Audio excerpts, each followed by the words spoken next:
Lucky says one final goodbye before leaving Port Charles. Plus, Michael plans a bold move should he lose custody to Willow. Lucky arrives at Laura's office, and she immediately senses he's leaving Port Charles. Lucky knows she wanted him to stay, but this isn't where he belongs right now. He believes this is best for him, so she says there is nothing to apologize for. Lucky says he promised he'd never abandon her again, but Laura insists he hasn't. Laura says it does her no good to have him here if he's unhappy, but she has to ask what changed. He tells his mom about the proposal gone wrong, and that he and Liz realize they love one another and want what is best for the other, which means taking different paths. Laura tells Lucky she's grateful he came home and reconnected with the people he loves and who love him. Lucky says it's time to head to the airport, as he and Aiden are off on their summer adventure. Laura asks him to try a little harder to keep in touch, and she will miss him.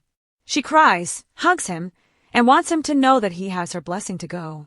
Later, as she sits at her desk alone, Laura looks at a photo of Lucky when he was just a little kid. Martin finds a potential new client. At the hospital, Martin checks in with Liz at the nurse's station and is looking for a client. He's not proud, but he's ambulance chasing. Liz says she can't help him. Suddenly Tracy arrives and asks who let Martin out of the pokey.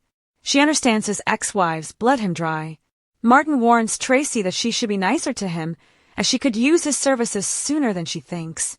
He heard about her arrest, but Tracy insists Drew framed her.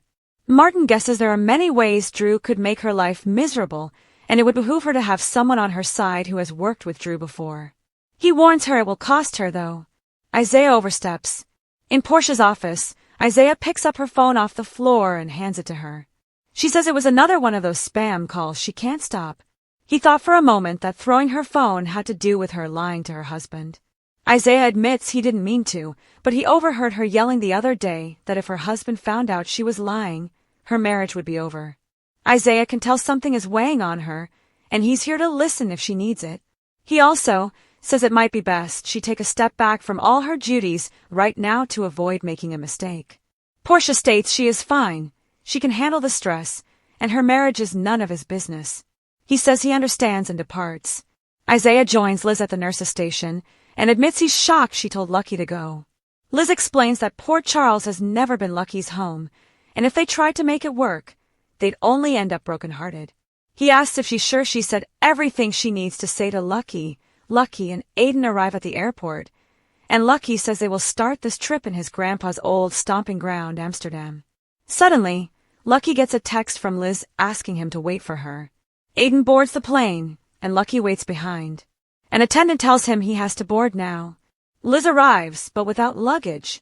Lucky hoped for a second that she was coming with them. Liz thought about it, but couldn't let him leave without knowing she loves him and'll never stop. He says he loves her too, more than ever. She asks him to be happy, take care of himself, and get Aiden home to her safely. Lucky is then forced to board, but kisses Liz one last time. He says he'll think of her whenever he sees something beautiful, and tells her goodbye. The doors close behind him, and she says, goodbye. What Kai overheard. At the Metro court pool, Kai confesses to Trina that he overheard something at her parents' that he wasn't supposed to. He says his dad wants to find the escort that was with Drew, and he thinks he plans to pay her to say Drew took the ketamine. He also said that her mom wouldn't be safe until they could deal with Drew. Kai asks what she wants to do. Trina is going to do nothing. She doesn't know what is happening, but this is none of their business. She trusts her parents and does not trust Drew. She asks him to let this go. He agrees and suggests they get in the water. Curtis hires a PI. Curtis has called Felicia into his office and revealed he wants to hire her. He needs her PI skills and wants her to find Jacinda for a story Aurora is writing. Felicia knows who the woman is and says she could be tough to track down, as someone has probably paid her to stay hidden. Felicia will find her, but needs an assurance he won't force her into the light if she wants to stay hiding. Curtis only wants to talk to her and make her an offer, but he'll respect her decision if she wants nothing to do with him. They shake, and Felicia heads out just as Jordan shows up. Jordan assumes Curtis hired Felicia to track down Jacinda. He admits he did, and says this has to stay between them. He intends to pay Jacinda to tell him a story that protects Portia and destroys Drew. Jordan tells him that it solves one problem but creates another.